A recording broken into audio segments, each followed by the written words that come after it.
Maya Chen stared at her phone screen, the words blurring through unshed tears. 3 months. 3 months since the accident that supposedly stole Emma's memory of their 2-year relationship. Yet here was Emma's latest Instagram post. Coffee. Date with my amazing girlfriend Sarah. She knows I love vanilla lattes with exactly 2 sugars and cinnamon. Isn't she perfect? Maya's hands trembled as she screenshot the post. Emma remembered Sarah's coffee preferences perfectly, but claimed she couldn't recall Maya's name. When they'd run into each other at the grocery store last week, the apartment felt suffocating.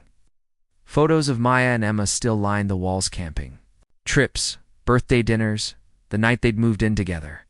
Maya had left them up, hoping they might trigger Emma's memory. Dr. Richardson had said familiar environments could help with recovery from traumatic brain injury, but now those same photos mocked her. Maya's phone buzzed. Text from her sister. Lynn saw Emma's post. I'm coming over. Before Maya could respond, her phone rang. Unknown number. Hello? Is this Maya Chen? The voice was gravelly. Older. Yes. Who is this? My name is Detective Frank Morrison, investigating your girlfriend's accident. We need to talk. Maya's blood went cold. What do you mean investigating? It was a car accident. She hit a tree. Ma'am, I'd prefer to discuss this in person. Can you meet me at the Riverside Diner on 5th Street in an hour? What's this? Just come alone, Ms. Chen, and don't mention this call to anyone. The line went dead. Maya arrived at the diner 15 minutes early, her mind racing. Detective Morrison was easy to spot, a weathered man in his 50s, sitting alone in the back booth, nursing black coffee. Ms. Chen, he stood, extending a calloused hand. Thank you for coming. Maya slid into the opposite seat, her palms sweating. What's this about? Emma's doctors said her memory loss was consistent with her injuries. Morrison pulled out a manila folder. That's what we thought initially. But some inconsistencies have come to light. He slid a photograph across the table. Do you recognize this car? Maya studied the image. Emma's silver Honda Civic, but the damage looked wrong. The front end was crumpled, but the driver's side was pristine. This doesn't make sense, Maya whispered. Emma said she swerved to avoid a deer and hit a tree. But this damage... Looks like she was rear-ended, then pushed into the tree. Morrison's eyes were sharp. The paint transfer on her bumper matches a vehicle registered to one Sarah Delacroix. The name hit Maya like a physical blow. Sarah? Emma's new girlfriend, Sarah? You know her. Maya's mouth went dry. They've been dating since Emma got out of the hospital. Emma says she can't remember me, but she remembers everything about Sarah. Morrison leaned forward. Ms. Chen, what if I told you Emma's medical records show no signs of traumatic brain injury?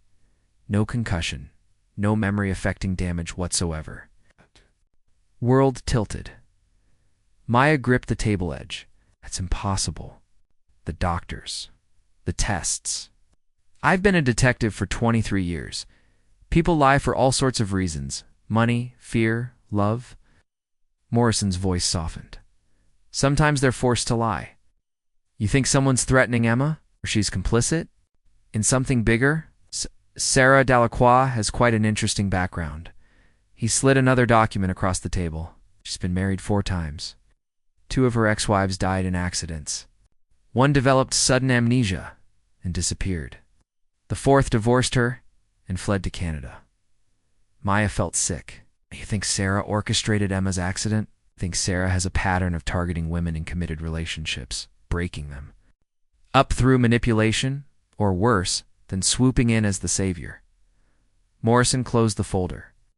The question is Emma a victim or an accomplice? What do you think will happen next? Share your predictions in the comments below, and don't forget to subscribe for more thrilling stories. Maya spent the night staring at the ceiling, Morrison's words echoing in her mind. By dawn, she'd made her decision.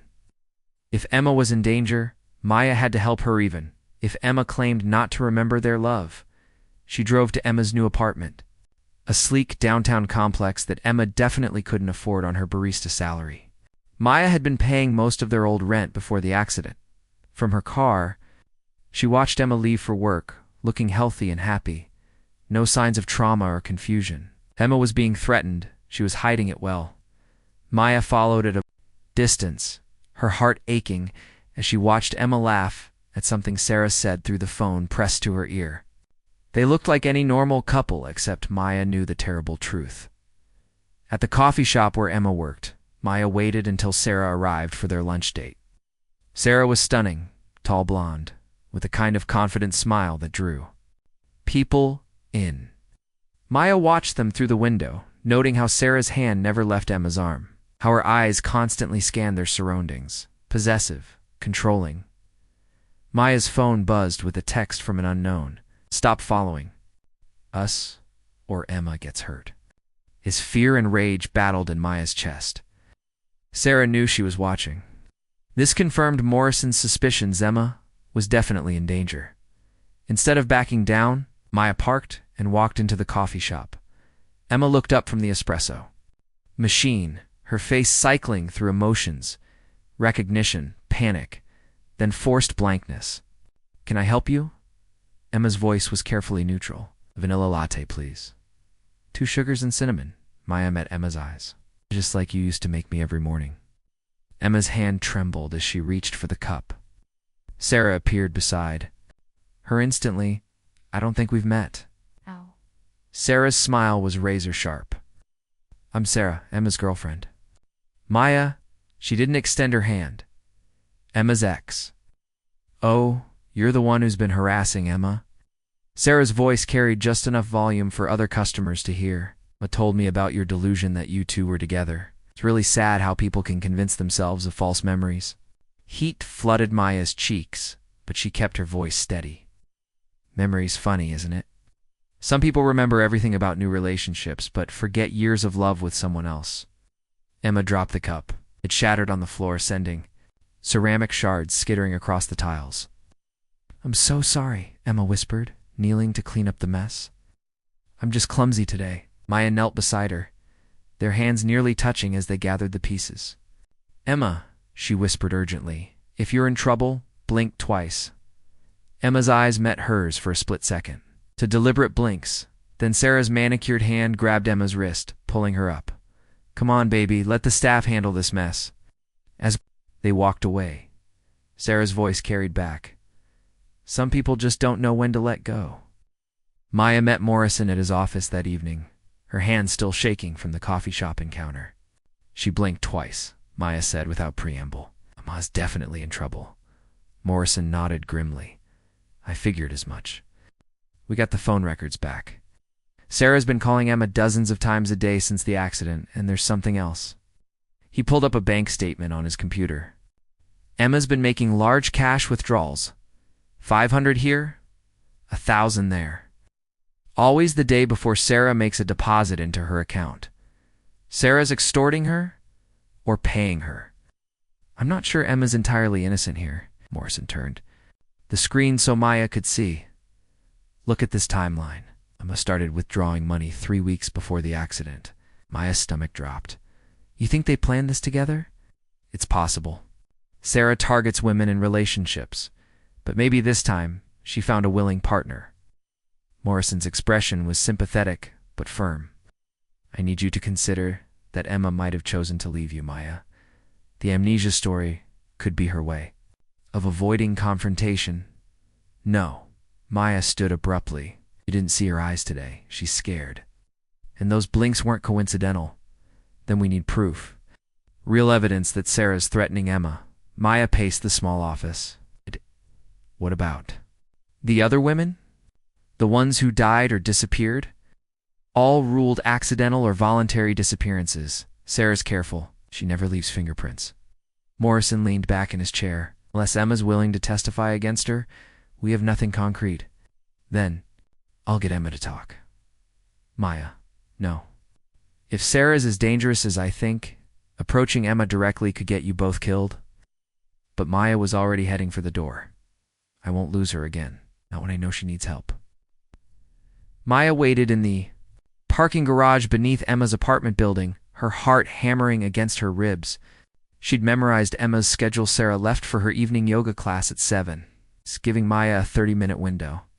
At 7:15, Maya slipped into the building using the key code Emma had given her months ago.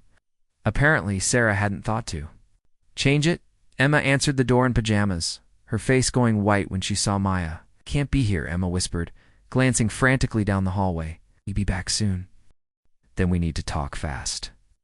Maya pushed inside, noting the sparse furnishings, the lack of personal items.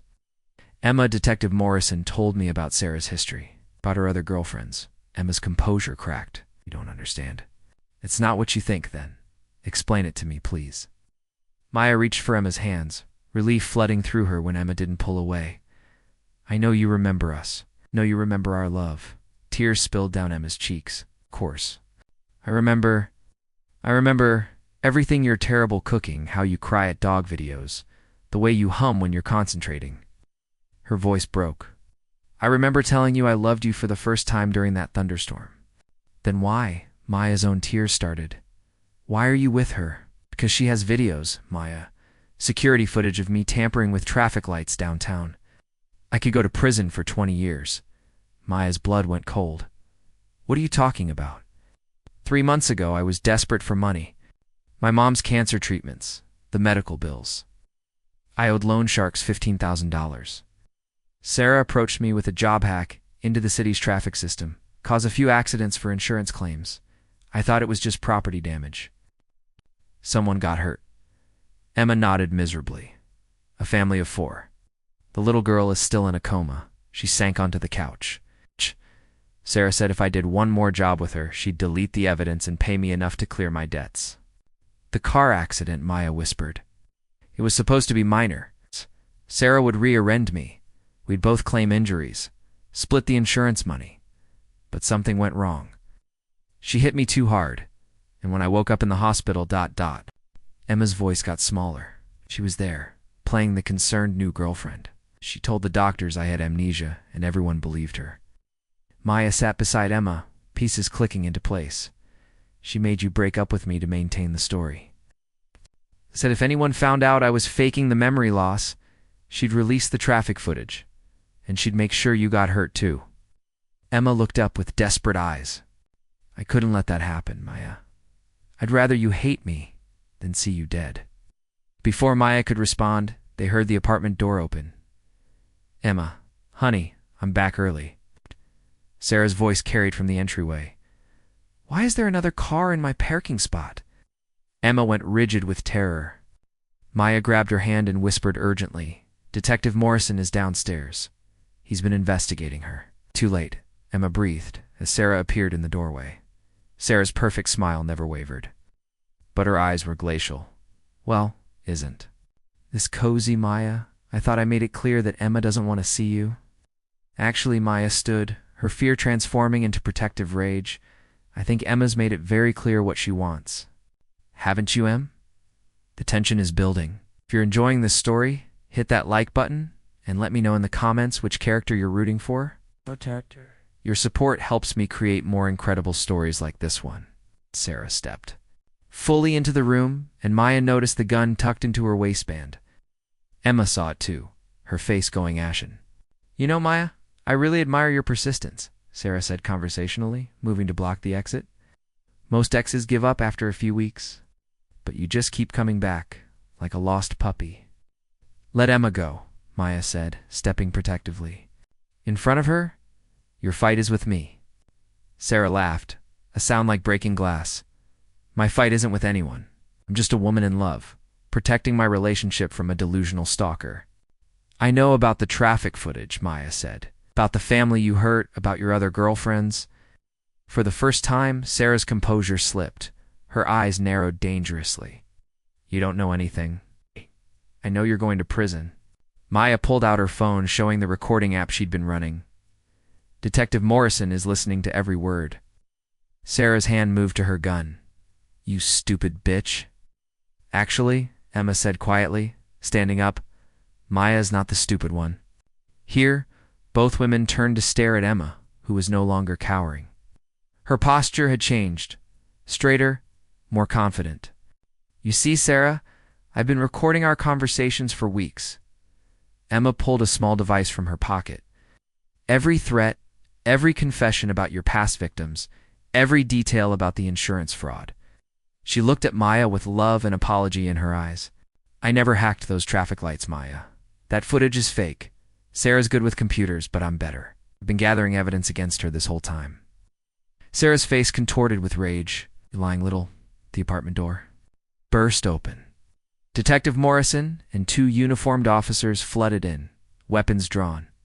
Sarah Delacroix, you're under arrest for insurance fraud, extortion, and conspiracy to commit murder. Sarah spun toward Morrison, her gun half-drawn, but Maya was faster. She tackled Sarah from behind, sending them both crashing into the coffee table. Guns skittered across the floor as the officers moved in. 2 hours later, Maya and Emma sat in Morrison's office, giving their statements. Sarah was in custody, finally facing charges for her crimes against multiple victims across 3 states. The recording device was my idea, Morrison explained to Maya. It came to me 2 weeks after the accident, said she needed help escaping an abusive situation, but had to do it carefully to protect someone she loved. Maya looked at Emma in amazement. You were protecting me this whole time? Emma nodded, tears streaming down her face. Sarah threatened to kill you if I didn't play along perfectly. She showed me photos of her other victims, what happened to women who didn't cooperate. She reached for Maya's hand. I thought if I could make you believe I didn't remember us, you'd move on and be safe. I would never move on from you, Maya whispered. Never. I know that now. Which is why I knew I had to take her down instead of just running. Emma squeezed Maya's fingers. I couldn't live with myself if she hurt you or found another victim. Morrison cleared his throat gently. The district attorney is interested. In Emma's testimony, the recordings and evidence she gathered, plus the information from the other states, Sarah's looking at life in prison. What about the insurance fraud? Maya asked. Emma's cooperation and the fact that she was coerced will work in her favor. Community service? Maybe probation? Morrison smiled. The important thing is that Sarah Delacroix won't hurt anyone else. 3 weeks later, Maya helped Emma move back into their old apartment. Emma had insisted on keeping her new place until Sarah's trial was over, but now that Sarah had pled guilty to avoid the death penalty, it was finally safe to come home. I kept all our photos up, Maya said, watching Emma's face as she walked through the familiar rooms. I never stopped loving you, Emma whispered, touching the frame that held their first anniversary picture, even when I was pretending not to. Know you, even when I was with her. You were the only thing that kept me going. Maya wrapped her arms around Emma from behind. I knew something was wrong. Your eyes always gave you away. I was so scared you'd give up on us. Never. Maya turned to Emma in her arms. I love you too much to ever give up. They kissed then, soft and desperate and full of promises. When they broke apart, Emma was crying again. Hey, Maya wiped away the tears with her thumbs. We're safe. Now, we're together. That's all that matters. I know. I wasted so much time. 3 months we could have had together, and let's not waste any more time. Maya smiled, the expression reaching her eyes for the first time in months. Marry me. Emma's eyes went wide. What? Marry me, Maya repeated, dropping to one knee right there in their living room. I don't have a ring yet, but I have a heart full of love and a promise that I will never, ever let anyone come between us again. Yes, Emma sobbed, pulling Maya up and kissing her fiercely. Yes, yes, 1,000 times yes. Maya stood at the altar in her grandmother's wedding dress, watching Emma walk down the aisle in a simple white sundress that made her look like an angel. Detective Morrison was there in the front row. He'd become an unlikely friend through the trial proceedings. Emma's parents had flown in from Portland, and Maya's entire extended family had gathered to celebrate, but Maya only had eyes for Emma. You look beautiful, Maya whispered as Emma took her hands. So do you, Emma whispered back. Tears already starting. The officiant began the ceremony, but Maya barely heard the words. She was too busy memorizing this moment the way the afternoon. Sunlight caught in Emma's hair, the warmth of her hands, the love shining in her eyes. When it came time for vows, Emma spoke first. Maya, you never gave up on me. Even when I couldn't tell you the truth. You fought for our love when I couldn't fight for it myself. You saved my life in every way that matters. I promise to never take your love for granted, to be honest with you always, and to love you with everything I have for the rest of our lives." Maya's vows were simpler. "Emma, you are my heart, my home, my everything. I promise to love you in sickness and in health, in danger and in safety, in memory and in forgetting. Nothing and no one will ever come between us again."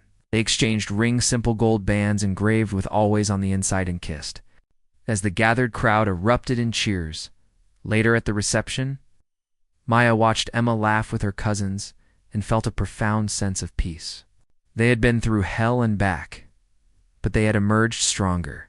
"No regrets?" Emma asked, appearing at Maya's side with 2 glasses of champagne. "Only one," Maya said, accepting the glass. Emma's face fell. "What?" Maya grinned. "Regret waiting so long to propose? We could have been married months ago." Emma laughed, the sound bright and joyful. "Well, we have the rest of our lives to make up for lost time." "The rest of our lives?" Maya agreed, clinking their glasses together. "I like the sound of that." As the sun set over their wedding reception, Maya knew that no matter what challenges lay ahead, they would face them together. Their love had survived deception, manipulation, and genuine danger. It could survive anything. What did you think of this thrilling journey of love, deception, and ultimate triumph? Share your favorite moment in the comments below. If you enjoyed this story, please subscribe and hit the notification bell so you never miss our latest tales. What kind of story would you like to hear next? Another romantic thriller? Or perhaps a mystery with a supernatural twist? Let me know in the comments.